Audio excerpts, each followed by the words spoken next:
Hola, ¿qué tal? En este video vamos a hablar sobre la unidad número 7 y se titula Literatura del siglo XX. Nos vamos a concentrar más que todo en el teatro. Ahora bien, hemos hecho un recorrido histórico sobre la literatura durante todo este año. Comenzamos con el clasicismo griego hasta el siglo V, luego continuamos con la literatura medieval hasta el siglo XV, los siglos XVI y XVII que abarcaron el Renacimiento, el Barroco y el Manierismo, luego el siglo XVIII con el Romanticismo, siglo XIX con el Realismo y finalmente aterrizamos en el siglo XX con literatura de esta época. Algo que destacar sobre la literatura del siglo XX es que surgieron diferentes corrientes literarias y artísticas llamadas las vanguardias. En el siguiente video yo voy a explicar más sobre esto. Ahora bien, cada movimiento literario se ha caracterizado por diferentes formas, diferentes maneras de escribir o de ver el mundo, asimismo por los acontecimientos históricos, políticos y sociales que han surgido durante cada una de estas épocas. Ahora bien, veamos algunos acontecimientos históricos que surgieron durante esta época. El siglo XX es uno de los periodos más inestables de la historia de Europa. Se produjeron acontecimientos como la Revolución Rusa, las dos guerras mundiales, la Guerra Fría, el desmoronamiento del socialismo soviético y el conflicto de los Balcanes. Si hacemos un poquito de memoria, durante el siglo XVIII, que fue la época del romanticismo, hubo dos grandes revoluciones: la Revolución Francesa, que significó el derrocamiento de la monarquía y un cambio político y un cambio en el sistema político, y también la Revolución Industrial, que aquí afectó más que todo o benefició el sector de la economía. Eso va a hacer hincapié o va a ser como una influencia sobre todos los conflictos que hubo durante el siglo XX. El siglo XX inició como uno de los periodos más conflictivos, ya que hubo fuertes tensiones económicas. Las potencias de tradición colonial y las emergentes en el escenario político, se creó una rivalidad que propició la Primera Guerra Mundial en 1914 a 1918. Aquí se vieron involucrados por una parte los alemanes, el Imperio Austrohúngaro y Turquía y Bulgaria, y por el otro lado fueron los países aliados, que fue Francia, Gran Bretaña, Rusia y Serbia, ya que para esta época pues hubo un tipo de pensamiento llamado el fascismo, que más que todo exaltaba la superioridad racial y la nacional, el militarismo, el anticomunismo y la concentración del poder en una sola autoridad. Es decir, que hubo algunos dictadores como Benito Mussolini, en el cual está inspirado este tipo de pensamiento. En Italia, por el lado de Alemania vamos a encontrar la figura de Adolfo Hitler, de la cual, ustedes saben que hay diversas películas, por ejemplo La Lista de Schindler o también La Vida es Bella, que son películas que retratan muy bien esta situación. Vamos a ver dos periodos.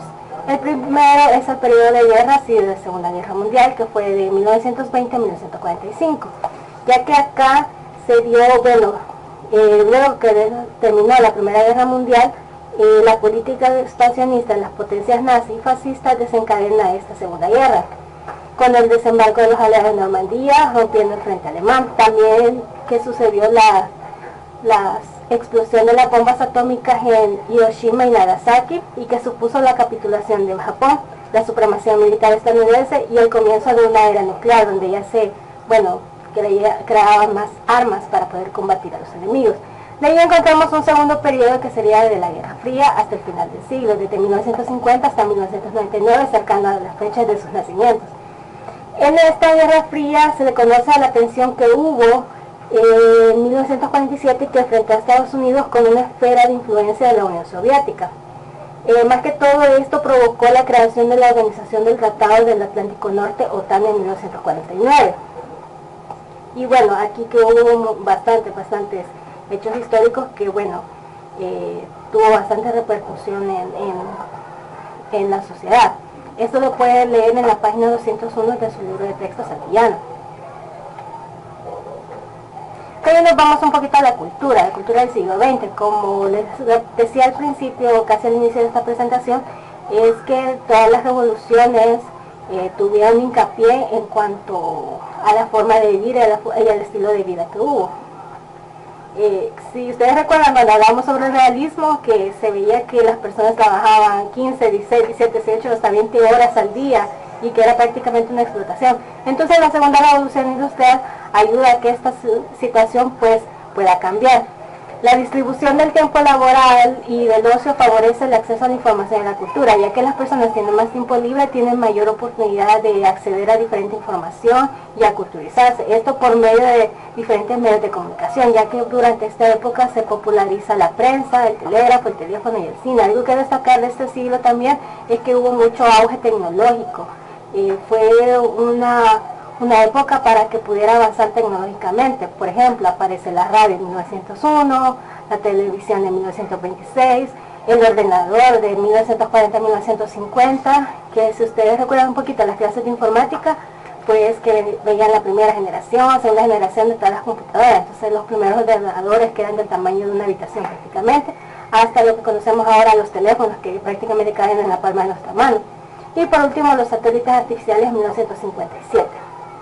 Algo también que quiero destacar de esta parte es la figura del artista comprometido.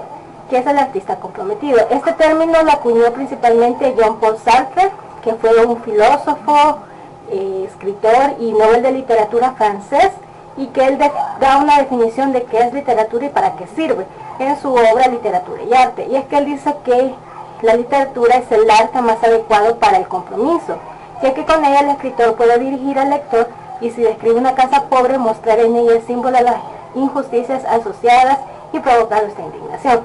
Es decir, la literatura sirve como un manifiesto para poder denunciar diferentes injusticias sociales, y esa es la labor o el compromiso que tiene el escritor, de dar a conocer esto al lector y prácticamente guiarlo hacia una reflexión y una conciencia aún más crítica.